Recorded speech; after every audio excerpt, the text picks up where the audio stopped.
بسم الله الحمد لله والصلاة والسلام على رسول الله. السلام عليكم ورحمة الله وبركاته. ما أنت وحن dadka Soomaaliyeed halkan u soo istaagay in aan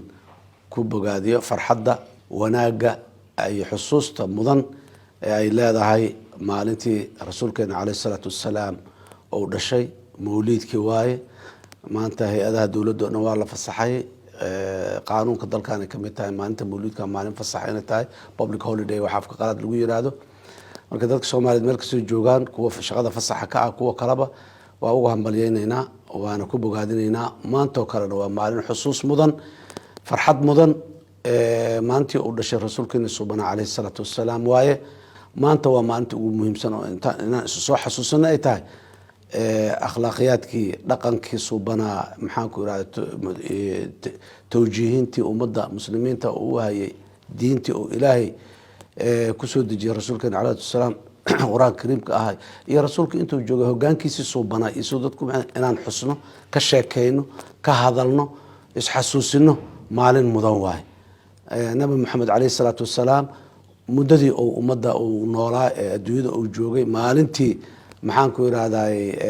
waxiga ugu horeeyay oo soo degay qaarul xira ilaa maalintii uu dhimanayo aayadii ugu dambeysay oo quraanka ay ku soo degaysay inta u dhaxaysay dhaqankiisa sidoo ahay inaan intaan akhrino inta taqaano akhrisan ummadda ay u sheegto ku daysano daba kacno wixii uu sameey jiray aan sameeyno wixii uu dadka ka celi jiray aan ka harno waaye zamankii uu noolay ka duwan aan ku noolnahay duruufaheena gaarka oo hadda jiro wargeys aan jirin aan leenahay laakiin mar walba xusuusta nabiga calayhi salaatu wassalaam zaman kastoo aan joognaba waxay ku leedahay dabaqaad iyo raacid iyo dabagelidii ku leenahay waxaan rabaa marka dadka Soomaaliyeed inaan xasuusiyo u sheego walaalaha siirada iyo maxaan ku iraahdaa taariikhda rasuulka calayhi salaatu wassalaam yaqaanay in ay walaalaha kale u sheegaan la isdhageysto la maqlo ka bacdina lagu amal falo lagu daysado dariiqiisa subhana la maro wuxuu naga rabay aan ka harno wuxuu na farayna aan fartoonaano waa maanta muhiimadda ay leedahay waa maalintaas waa maalin farxad leh waa maalintii ilaahay adduunyadan inuu si kama dambaysa ay u toosto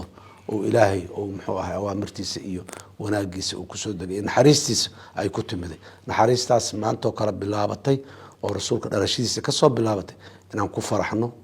inaan qaadano inaan ku daysano inaan daba kacno